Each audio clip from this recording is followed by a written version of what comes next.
এক লোক নিয়ে যায় 500 কোটি 10,000 কোটি আর সবাই মিলে আমরা পাই না 1 কোটি টাকা। এমন দেশে আছি যে আমার উপর ইনজাংশন হয় আমি চোরকে চোর বলতে পারি। কিছুদিন আগে কি নির্লজ্জের মতো কথা বলেছেন যে আজিজ বেনজির সরকারের কেউ না। তাহলে কি আজিজ বেনজির আমাদের লোক, বিএনপি জামাতের লোক? হৃষ্টপুষ্ট করে আজিজকে আপনার বর্ডার গার্ড বিজেপির প্রধান থেকে সেনা প্রধান বানিয়েছে। আসসালামু আলাইকুম দর্শক, দেশ ও দেশের বাইরে থেকে যারা এই মুহূর্তে আমার ভিডিও ওপেন করেছেন সবাইকে অসংখ্য অসংখ্য ধন্যবাদ। দর্শক, প্রথমেই শুনবেন শিরোনামের প্রথম অংশেই ব্যারিস্টার সুমন বলেছেন, এমন একটা দেশে আছি যে চোরকে চোর বলা যাবে না। বর্তমানে যে জনগণের টাকা চুরি করছে, যে সাদাটায় কালো বানাচ্ছে, তাকে কোনো কারণেই চোর বলা যাবে না। এটা কোন ধরনের দেশ এবং কোন দেশে বাস করছি এবং কিভাবে দেশ পরিচালনা হচ্ছে। এদিকে ভিপি নূর বলেছেন ওবায়দুল কাদেরকে খুবই কঠিনভাবে, খুব তীক্ষ্ণভাবে বলেছেন যে বেনজির এবং বর্তমানে আমাদের যে দেশের কার্যকলাপগুলো করেছে এই বেনজির আহমেদ, আজিজ আহমেদ, এরা নাকি আওয়ামী লীগের কেউ ছিল না, ওরা কার ছিল। এদিকে বলেছেন নুরুল হক নূর যে ওই কি আমার ছিল নাকি বিএনপি জামায়াতের ছিল। তাহলে কে পৃষ্ঠপোষকতা বড় করেছেন, কে তাদেরকে আজকে হাজার হাজার কোটি টাকার মালিক করেছেন, এই জিনিসগুলা ওবায়দুল কাদেরকে বলতে মুখে লজ্জা লাগে নাই। বিভিন্ন আরও বলেছেন যে এরা দেশে সন্ত্রাস, কালো টাকাকে সাদা বানানো তৈরি করে এই ওবায়দুল কাদের, এর পিছনে সব জানেন। কিন্তু আজকে ওবায়দুল কাদের এর কিছুই জানেন না। এদিকে ওবায়দুল কাদেরকে নিয়ে এই মন্তব্য যে আসলে কতটুকু যুক্তি আছে, যুক্তিকতা যা ভিপি নূরের, তা আপনারা অবশ্যই এই জিনিসগুলা যাচাই বাছাই করবেন। কেননা ভিপি নূর মধ্যে তারাও দলের মধ্যে দুই ভাগে ভাগভুক্ত হয়ে গেছে। তাই এই ভিপি নূরকে নিয়েও আমরা অনেকবার অনেক নিউজ করেছি। উনিও ইসরায়েলের সঙ্গে অনেক ধরনের কূটনৈতিক আলাপ করেছেন। আসলে চলুন আমরা এই ভিপি নূরের কিছু বক্তব্য শুনে আসি, তাহলে বুঝতে পারবো যে আসলে কোন ঘটনাটা ঘটে।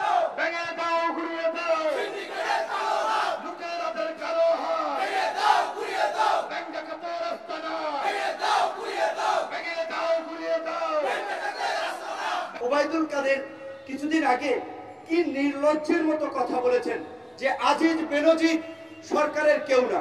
তাহলে কি আজিজ বেনজির আমাদের লোক, বিএনপি জামাতের লোক? হৃষ্টপুষ্ট করে আজিজকে আপনার বর্ডার গার্ড বিজেপির প্রধান থেকে সেনা প্রধান বানিয়েছেন। আজিজের খুনি ভাইদেরকে রাষ্ট্রপতির ক্ষমায় মুক্ত করেছেন। বেনজিরকে ডিএমপি কমিশনার থেকে আপনার বিরোধী দলকে গুম খুন করার জন্য র্যাবের প্রধান বানিয়েছেন, কসাই বানিয়েছেন, তারপরে পুলিশ প্রধান বানিয়েছেন। এমনকি মার্কিন যুক্তরাষ্ট্র যখন 7 জনকে গুরুতর মানবাধিকার লঙ্ঘন এবং দুর্নীতির কারণে নিষেধাজ্ঞা দিল, সেই সময় আপনারা তাদের বিরুদ্ধে ব্যবস্থা নেন নাই। নিষেধাজ্ঞার পরে পুলিশ প্রধান পদে বেনজিরকে বহাল রেখেছেন। এমনকি আল জাজিরাতে যে all the prime ministers main যে ডকুমেন্টারি হলো, যেখানে স্পষ্টভাবে দেখানো হলো আজিজ তার ক্ষমতার অপব্যবহার করে কিভাবে সেনাবাহিনীর কিছু অফিসারের মোরালিটি ধ্বংস করে তার ভাইদের পাসপোর্ট বানিয়েছেন। তারপরেও কিন্তু আজিজের বিরুদ্ধে ব্যবস্থা নেন নাই। কারণ এই জনবিচ্ছিন্ন লুটেরা ভারতীয় দাবেদার সরকার ক্ষমতায় থাকতেই বিরোধী দলের দমন পীড়নের জন্যই আজিজ বেনজিরদের মতো কসাই তৈরি করেছে। দুই প্রধানের যদি এই অবস্থা হয়, বন্ধুগণ, আপনারা একবার কমন সেন্স থেকে চিন্তা করেন, তাহলে বাকিদের কি অবস্থা?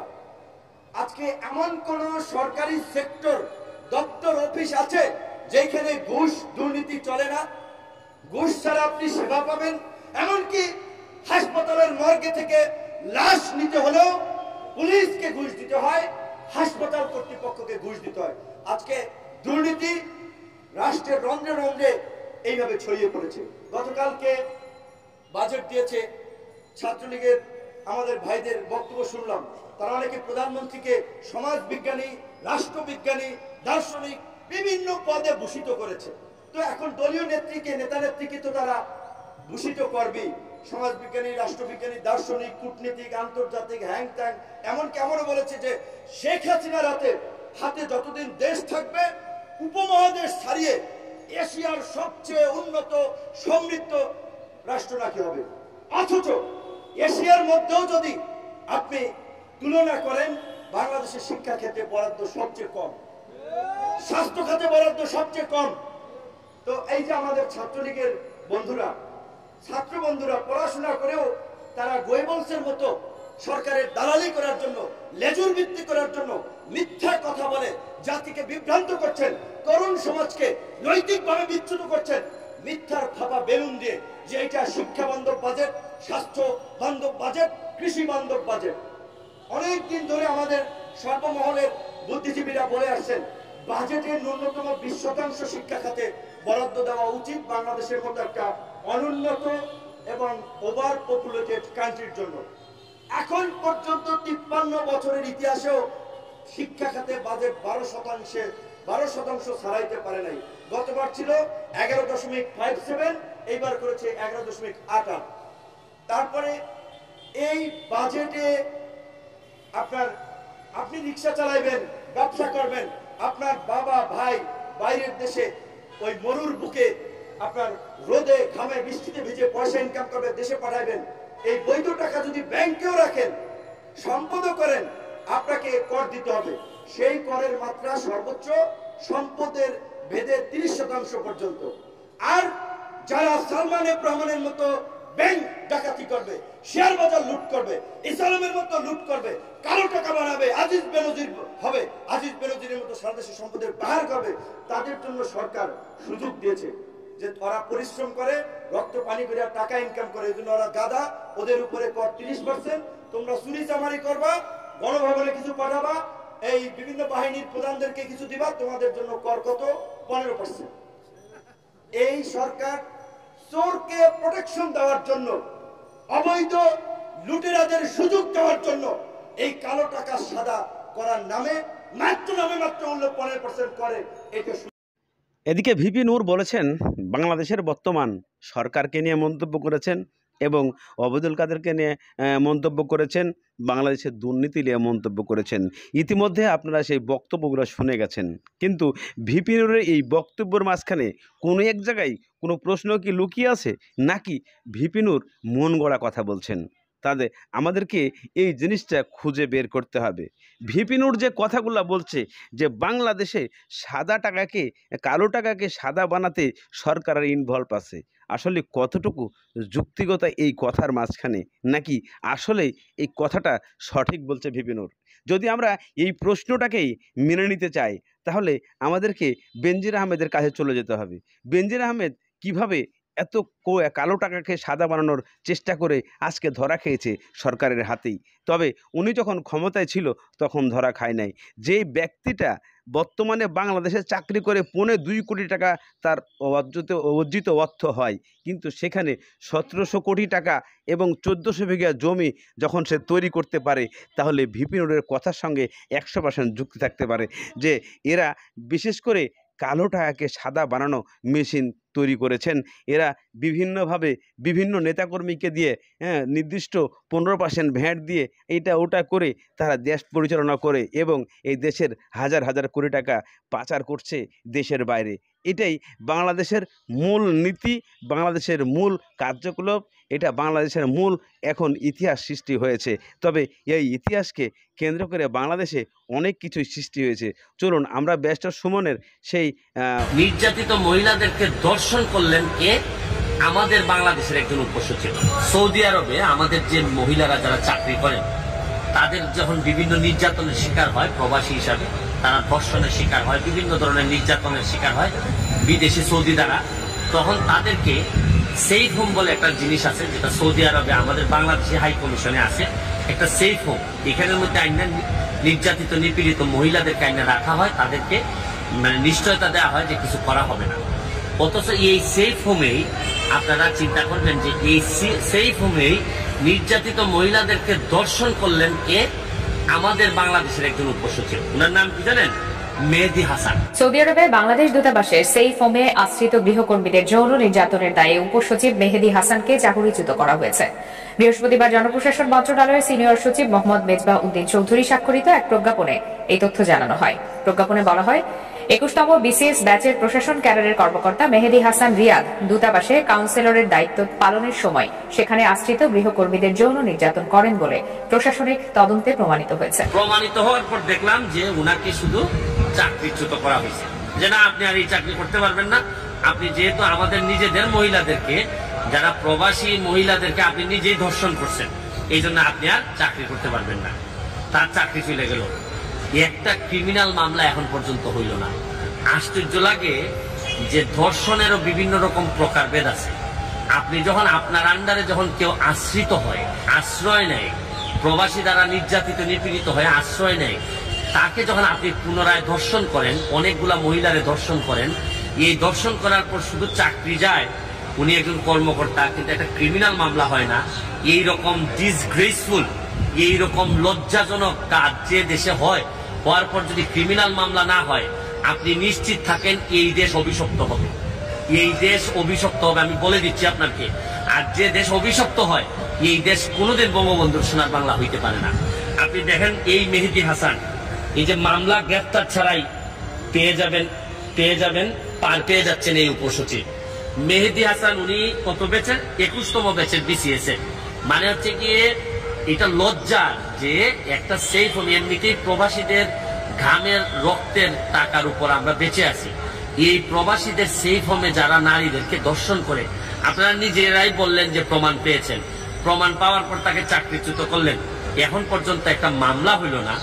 এর চেয়ে কষ্টের, শুনেন, পৃথিবীতে বড় বড় প্রেসিডেন্টের নামে পর্যন্ত মামলা হয়েছে, কিন্তু বাংলাদেশে একজন উপসচিব কত শক্তিশালী হইলে, সরকারের এই বিভিন্ন জায়গায় উপসচিবরা কত শক্তিশালী হইলে এইরকম একটা লজ্জাজনক কাজ করার পরও, শুনেন, স্বাভাবিকভাবে মানুষের বিভিন্ন অপরাধ আমরা স্কিপ করে যাই, অনেক সময় অনেক কিছু বলি না, কিন্তু যার কাছে, যার কাঁধে মাথা রেখে কাঁদতে পারার কথা, উনি যেখানে কাঁদার কারণ হয়েছেন, তার বিরুদ্ধে একটা ক্রিমিনাল মামলা হবে না, এটা বিশ্বাস করতে কষ্ট হয়।